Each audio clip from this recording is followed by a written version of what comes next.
ਸਤਨਾਮ ਸ਼੍ਰੀ ਵਾਹਿਗੁਰੂ ਸਾਹਿਬ JIO. परम सन्मानियो गुरु रूप गुरु खालसा साध संगत जी, वाहिगुरु जी का खालसा वाहिगुरु जी की फतेह। माइया लंब नामी एक सिख सुहंड पिंड विच रहिंदा सी। ਉਹ ਨਿਤ सत्संग ਵਿੱਚ ਜਾਂਦਾ ਸੀ। बड़े प्रेम नाल बड़ा भै धार के प्रेम भगती नाल गुरु जी के शब्दों का गायन करता सी। एक दिन वो सतगुरु जी के दर्शन करन आया ते चरण कमलों ते मत्था टेकिया।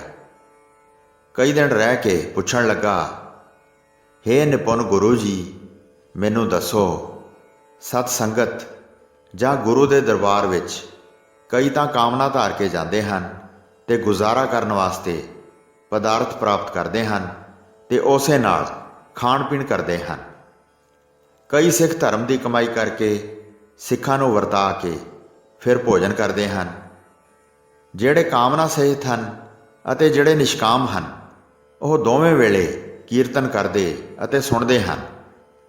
सतसंगत विच रह के उम्र बतीत करते हैं अते सदा आप जी के दर्शन करते हैं। इन्हां दी अगे जाके की हालत हुंदी है, ये जो फल पाउंदे हैं तिन्हां विच किन्ना क फर्क है। श्री हरगोबिंद जी ने फरमाया, सतसंगत विच दोवें आउंदे हैं। जिहड़ा कामना सहित आउंदा है वह मर के गंधर्व लोक विच जावेगा अते उत्थे जाके दुख रहित हो के आनंद भुगतेगा। उन्हां दे नाल ही मुक्त हो जाएगा, जन्म मरण का दुख नहीं पावेगा। जिहड़ा निष्कामी है वह ज्ञान प्राप्त करेगा, जगत नूं झूठा समझ के सब नूं सुख देवेगा। शरीर नूं प्राप्त करने वाला जद कर्म पूरा होया तां प्राण छड़ दिते ते अजिहा व्यक्ति वाहिगुरू विच वलीन हो जाएगा। सब तो वड्डा निष्कामी ही है। दूसरी विधि दे कामना वाले नूं जाणो। कई तन का निर्वाह करने वास्ते ही लेंदे हैं, बिना मंगे जो प्रेम नाल कोई देवे सो लै लेंदे हैं। सो लैके वह दिल विच बहुत प्रसन्न हुंदे हैं, समझते हैं कि वाहिगुरू ने आप साडे पास भेजे हैं। जिहड़े प्राप्त करके वरता के खांदे हैं, कीर्तन कथा का मुक्ति वास्ते गायन करते हैं। जे थोड़े बहुते पदार्थ पाउंदा है तां संतोख करके सदा प्रसन्न रहिंदा है। इस तरह भी निष्काम वर्गा ही रहिंदा है, जिहड़ा पदार्थ लोभ किते बगैर ही प्राप्त हो जाए। पर जिहड़ा प्राप्त करने की ख्वाहिश रखता है वह गंधर्वपुरी विच ही जाता है। जे धन का अति लोभी होवे, कीर्तन करता है पर मन विच नहीं लाउंदा, कथा का उचारण करता है अते शुभ कर्म भी धन की खातर करता है, उसका भरम जाता नहीं। इत्थे जिहड़े पदार्थ चाहुंदा है सो प्राप्त करता है, धन खातर संगत विच मिलिया रहिंदा है। अजिहा व्यक्ति मर के फिर मनुखा शरीर पाउंदा है, फिर सतगुरु का बहुत सिमरन करता है, अनेका जन्म पा के मैल गवाउंदा है, अंत विच निष्काम हो के ही मुक्ति प्राप्त करता है। इसलिए तुसीं निष्काम बन के कीर्तन अते सतनाम का सिमरन करो। माइया लंब ने उपदेश सुन के हिरदे विच धारण किया। उसका जन्म मरण का कष्ट दूर हो गया। इस तरह एक चूहड़ चोजड़ नामी सिख बड़ा ही गुणवान सी। वह लखनऊ नगर विच रहिंदा सी।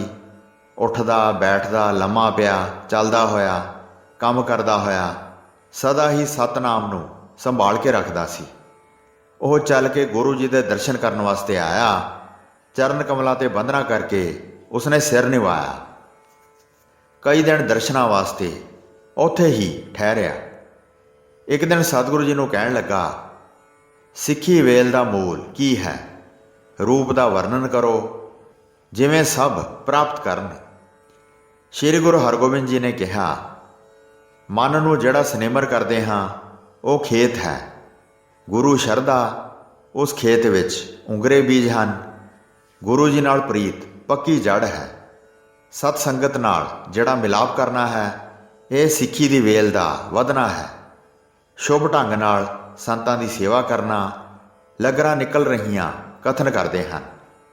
ਗੁਰੂ ਜੀ ਦੇ ਗੁਣਾਂ ਨੂੰ ਧਾਰਨ ਕਰਨਾ ਹਰੇ ਪੱਤਿਆਂ ਸਮਾਨ ਹੈ, ਜਿਹੜੇ ਪ੍ਰਤੀ ਦਿਨ ਬਹੁਤ ਸੰਘਣੇ ਹੁੰਦੇ ਜਾਂਦੇ ਹਨ।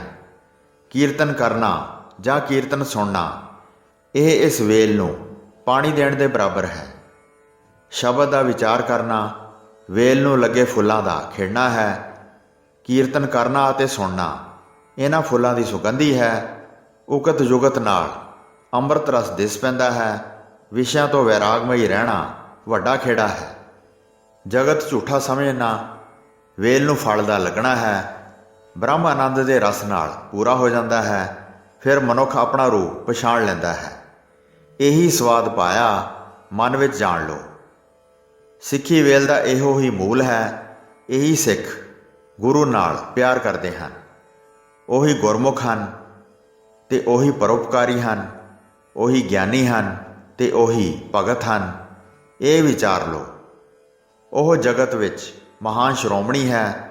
ਉਹ ਜੱਗ ਨੂੰ ਜਿੱਤ ਲੈਂਦੇ ਹਨ ਅਤੇ ਕਦੇ ਵੀ ਹਾਰਦੇ ਨਹੀਂ ਹਨ। ਚੂਹੜ ਸਤਿਗੁਰੂ ਜੀ ਦੇ ਇਹ ਬਚਨ ਸੁਣ ਕੇ ਗੁਰੂ ਜੀ ਦੀ ਸ਼ਲਾਘਾ ਕਰਦਾ ਆਪਣੇ ਘਰ ਨੂੰ ਚਲਾ ਗਿਆ। ਇਸੇ ਤਰ੍ਹਾਂ ਗੁਰੂ ਜੀ ਦਾ ਇੱਕ ਬੜਾ ਆਗਿਆਕਾਰੀ ਸਿੱਖ ਸੀ, ਜਿਸ ਦਾ ਨਾਮ ਭਾਨਾ ਸੀ। ਉਹ ਪ੍ਰਸਿੱਧ ਤੀਰਥ ਪ੍ਰਯਾਗ ਵਿਖੇ ਰਹਿੰਦਾ ਸੀ। ਉੱਥੇ ਰਹਿੰਦਿਆਂ ਬਹੁਤ ਸਮਾਂ ਬੀਤ ਗਿਆ। ਉਹ ਸਤਿਗੁਰੂ ਜੀ ਦੇ ਦਰਸ਼ਨਾਂ ਵਾਸਤੇ ਚੱਲ ਪਿਆ। ਆਪਣੀ ਸਮਰੱਥਾ ਅਨੁਸਾਰ ਅੱਗੇ ਭੇਟਾ ਰੱਖ ਕੇ ਹੱਥ ਜੋੜ ਕੇ ਬੰਦਨਾ ਕੀਤੀ। ਜਦ ਗੁਰੂ ਜੀ ਨੇ ਉਸ ਨੂੰ ਸੁਖ ਸ਼ਾਂਤ ਪੁੱਛੀ ਤਾਂ ਉਸਨੇ ਸਤਿਗੁਰੂ ਜੀ ਦੇ ਪਾਸ ਬੇਨਤੀ ਕੀਤੀ, ਮੇਰੇ ਹਿਰਦੇ ਦੀ ਕਾਮਨਾ ਹੈ ਕਿ ਮੇਰਾ ਕਲਿਆਣ ਕਰੋ। ਮੈਂ ਤੁਹਾਡੀ ਸ਼ਰਨ ਵਿੱਚ ਆ ਗਿਆ ਹਾਂ।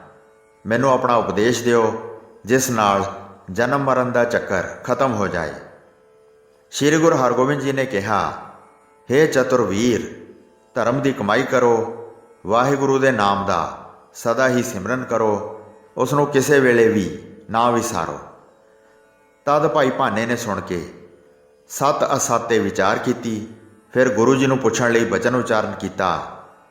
ਹੋਰ ਮਜ਼੍ਹਬਾਂ ਦੇ ਜਿਹੜੇ ਮਨੁੱਖ ਹਨ, ਜਦ ਉਹ ਮੇਰੇ ਪਾਸ ਆਉਂਦੇ ਹਨ ਤੇ ਮੇਰੇ ਨਾਲ ਝਗੜਾ ਕਰਕੇ ਤਰਕ ਕਰਦੇ ਹਨ ਅਤੇ ਕਹਿੰਦੇ ਹਨ, ਜਿਹੜਾ ਸਭ ਤੋਂ ਮਹਾਨ ਪੁਰਸ਼ ਹੁੰਦਾ ਹੈ, ਜੇ ਉਸ ਨੂੰ ਕੋਈ ਬਾਰ-ਬਾਰ ਬੁਲਾਵੇ ਤਾਂ ਉਹ ਖਿੱਝਦਾ ਹੈ ਤੇ ਡਰ ਪਾ ਕੇ ਝਿੜਕਦਾ ਹੈ। ਉਸ ਆਦਮੀ ਨੂੰ ਉਹ ਫਿਰ ਆਪਣੇ ਪਾਸ ਨਹੀਂ ਰੱਖਦਾ ਹੈ। ਤੁਸੀਂ ਰਾਮ-ਰਾਮ ਕਰਦੇ ਉਸ ਨੂੰ ਸਦਾ ਪੁਕਾਰਦੇ ਰਹਿੰਦੇ ਹੋ। ਉਹ ਤੁਹਾਡੇ 'ਤੇ ਰਿੱਝੇਗਾ ਨਹੀਂ, ਸਗੋਂ ਖਿੱਝ ਜਾਵੇਗਾ। ਇਹ ਗੱਲ ਨਿਰਧਾਰ ਕੇ ਵੇਖ ਲਵੋ, ਤੁਹਾਡੇ ਹੱਥ ਵਿੱਚ ਕਿਹੜਾ ਫਲ ਆਵੇਗਾ। ਮਹਾਫਲ ਦਾਤਾ ਸੁਆਮੀ ਸਗੋਂ ਗੁੱਸੇ ਹੋਵੇਗਾ। ਉਸ ਦੀ ਇਹ ਗੱਲ ਸੁਣ ਕੇ ਸਤਿਗੁਰੂ ਜੀ ਨੇ ਕਿਹਾ, ਇਸ ਤਰ੍ਹਾਂ ਨਾ ਸਮਝੋ, ਸ਼ਰਧਾ ਧਾਰਨ ਕਰੋ। ਜਿਵੇਂ ਅਸੀਂ ਕਹਿੰਦੇ ਹਾਂ, ਜਿਵੇਂ ਕਿਸੇ ਗਰੀਬ ਨੂੰ ਵੈਰੀ ਇਕੱਠੇ ਹੋ ਕੇ ਬਹੁਤ ਦੁੱਖ ਦਿੰਦੇ ਹਨ, ਜਦ ਉਹ ਮਜ਼ਲੂਮ ਸਭ ਪਾਸਿਆਂ ਤੋਂ ਨਿਰਾਸ਼ ਹੋ ਜਾਂਦਾ ਹੈ ਤਾਂ ਆਪਣੇ ਮਾਲਕ ਰਾਜੇ ਦਾ ਨਾਂ ਲੈ ਕੇ ਚੀਖ ਪੁਕਾਰ ਕਰਦਾ ਹੈ। ਜਦ ਤੱਕ ਮਾਲਕ ਪੁਕਾਰ ਨਹੀਂ ਸੁਣਦਾ, ਉਹ ਬਾਰ-ਬਾਰ ਆਵਾਜ਼ਾਂ ਮਾਰੀ ਜਾਂਦਾ ਹੈ।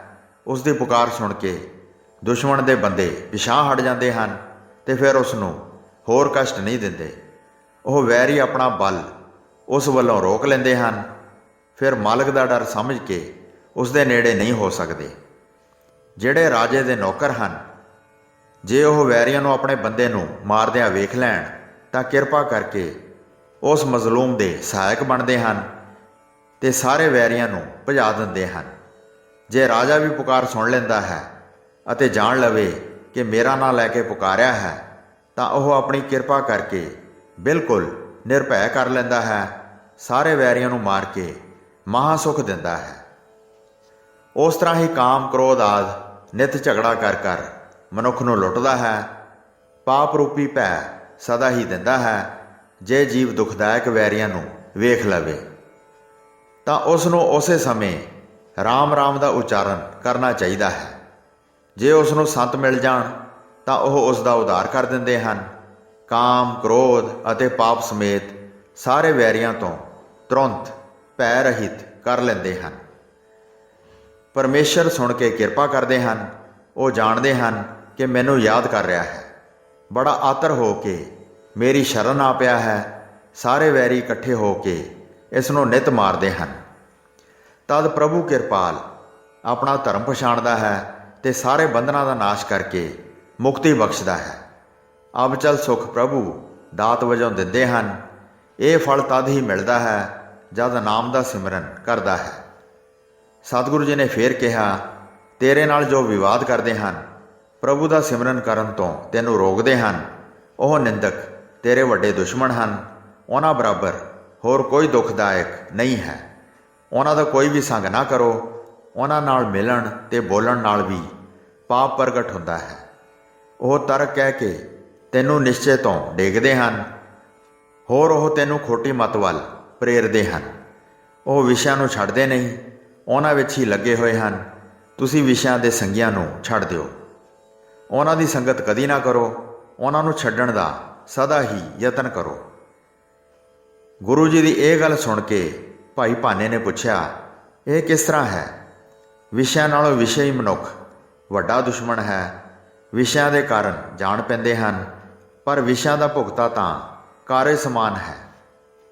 ਇਹ ਸੁਣ ਕੇ ਸ੍ਰੀ ਗੁਰੂ ਹਰਗੋਬਿੰਦ ਜੀ ਨੇ ਕਿਹਾ, ਕਾਰਨ ਅਗਨੀ ਹੈ ਜਿਹੜੀ ਸਰੀਰ ਨੂੰ ਸਾੜ ਦਿੰਦੀ ਹੈ। ਉਸ ਅਗਨੀ ਨਾਲ ਜੋ ਲੋਹਾ ਗਰਮ ਕੀਤਾ ਜਾਵੇ ਤਾਂ ਵਿਸ਼ਾਲ ਲਾਲ ਹੋ ਕੇ ਚਮਕਦਾ ਹੈ। ਅਗਨੀ ਨਾਲ ਉਸ ਦਾ ਤੇਜ ਮਹਾਨ ਵੱਧ ਜਾਂਦਾ ਹੈ। ਉਹ ਸੇਕ ਨੂੰ ਸਹਿ ਨਹੀਂ ਸਕਦੇ ਤੇ ਉਸ ਦੇ ਨੇੜੇ ਨਹੀਂ ਜਾਂਦੇ। ਇਸੇ ਤਰ੍ਹਾਂ ਵਿਸ਼ੇ ਵਿਸ਼ਿਆਂ ਨਾਲ ਹੋ ਜਾਂਦਾ ਹੈ। ਮਾਨ ਬਣ ਕੇ ਕਿਸੇ ਤਰ੍ਹਾਂ ਵੀ ਮੁਕਤ ਨਹੀਂ ਹੋ ਸਕਦਾ। ਉਹਨਾਂ ਦੀ ਸੰਗਤ ਮਨੁੱਖ ਨੂੰ ਡੇਗ ਦਿੰਦੀ ਹੈ। ਸ਼ੁਭ ਪਦਵੀ ਨੂੰ ਕਦੇ ਵੀ ਪਾ ਨਹੀਂ ਸਕਦਾ। ਜਿਵੇਂ ਜਿਸ ਦਰਖਤ ਨੂੰ ਬਹੁਤ ਫਲ ਲੱਗਦਾ ਹੈ, ਕਈ ਫਲ ਹਵਾ ਲੱਗਣ ਨਾਲ ਟਹਿਣੀਆਂ ਨੂੰ ਛੱਡ ਕੇ ਜ਼ਮੀਨ 'ਤੇ ਡਿੱਗ ਪੈਂਦੇ ਹਨ। ਉਹ ਕੱਚਾ ਫਲ ਫਿਰ ਗੰਦਾ ਹੋ ਜਾਂਦਾ ਹੈ, ਭਾਵ ਗਲ ਜਾਂਦਾ ਹੈ, ਪਰ ਪੱਕਦਾ ਨਹੀਂ ਹੈ। ਕੱਚਾ ਡਿੱਗਣ ਕਾਰਨ ਉਸ ਵਿੱਚ ਰਸ ਵੀ ਨਹੀਂ ਪੈਂਦਾ ਹੈ। ਜਿਨ੍ਹਾਂ ਫਲਾਂ ਨੂੰ ਹਵਾ ਆਦਿ ਨੇ ਵਿਘਨ ਨਹੀਂ ਪਾਇਆ ਹੈ, ਉਹ ਸ਼ਾਖ ਦੇ ਨਾਲ ਪੱਕੇ ਤੌਰ 'ਤੇ ਲੱਗੇ ਰਹਿੰਦੇ ਹਨ। ਉਹ ਦਰਖਤ ਦੇ ਉੱਤੇ ਹੀ ਰਸ ਪ੍ਰਾਪਤ ਕਰ ਲੈਂਦੇ ਹਨ ਅਤੇ ਪੱਕ ਕੇ ਅਰਧ ਮਿੱਠੇ ਹੋ ਜਾਂਦੇ ਹਨ। ਗੁਰਬਾਣੀ ਦੀ ਟਹਿਣੀ ਇਸ ਤਰ੍ਹਾਂ ਲੱਗਦੀ ਹੈ, ਜਿਹੜਾ ਨਿੰਦਕ ਸੁਣ ਕੇ ਤਰਕ ਕਰੇ ਉਸ ਨੂੰ ਇਹ ਛੱਡ ਦਿੰਦੀ ਹੈ। ਉਹ ਵਿਅਕਤੀ ਪਰਮੇਸ਼ਰ ਰਸ ਨੂੰ ਨਹੀਂ ਪਾ ਸਕਦਾ। ਜਨਮ ਮਰਨ ਦੁੱਖ ਦਾ ਘਰ ਇਹ ਗੰਦੇ ਹੋਣਾ ਹੈ। ਜਿਹੜੇ ਪ੍ਰਭੂ ਦੇ ਸਿਮਰਨ ਵਿੱਚ ਟਹਿਣੀ ਦੇ ਫਲ ਵਾਂਗ ਲੱਗੇ ਰਹਿੰਦੇ ਹਨ, ਗਿਆਨ ਰਸ ਪ੍ਰਾਪਤ ਕਰਦੇ ਹਨ, ਫਲ ਦੇ ਮਿੱਠੇ ਹੋਣ ਵਾਂਗ ਮੁਕਤ ਹੋ ਕੇ ਬੰਧਨਾਂ ਦਾ ਨਾਸ਼ ਹੋ ਜਾਂਦਾ ਹੈ। ਹੇ ਭਾਨਾ, ਇਸ ਤਰ੍ਹਾਂ ਤਰਕ ਸੁਣ ਕੇ ਪਰਮੇਸ਼ਰ ਨਾਲ ਕੋਈ ਫਰਕ ਨਾ ਰੱਖੋ। ਸੁੱਖ ਦੇਣ ਵਾਲੇ ਸਤਿਨਾਮ ਦਾ ਕਦੀ ਵੀ ਤਿਆਗ ਨਾ ਕਰੋ ਜੇ ਤੁਹਾਡੀ ਆਨੰਦ ਲੈਣ ਦੀ ਅਭਿਲਾਸ਼ਾ ਹੈ।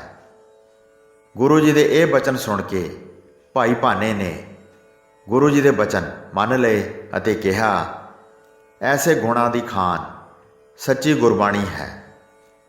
ਦ੍ਰਿੜ ਸ਼ਰਧਾ ਧਾਰ ਕੇ ਉਸਨੇ ਸਿਮਰਨ ਕੀਤਾ ਤੇ ਭਵਜਲ ਤਰ ਕੇ ਉਹ ਪਾਰ ਹੋ ਗਿਆ।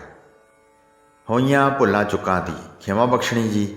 ਦਾਸ ਨੂੰ ਆਗਿਆ ਦਿਓ। ਵਾਹਿਗੁਰੂ ਜੀ ਕਾ ਖਾਲਸਾ, ਵਾਹਿਗੁਰੂ ਜੀ ਕੀ ਫਤਿਹ।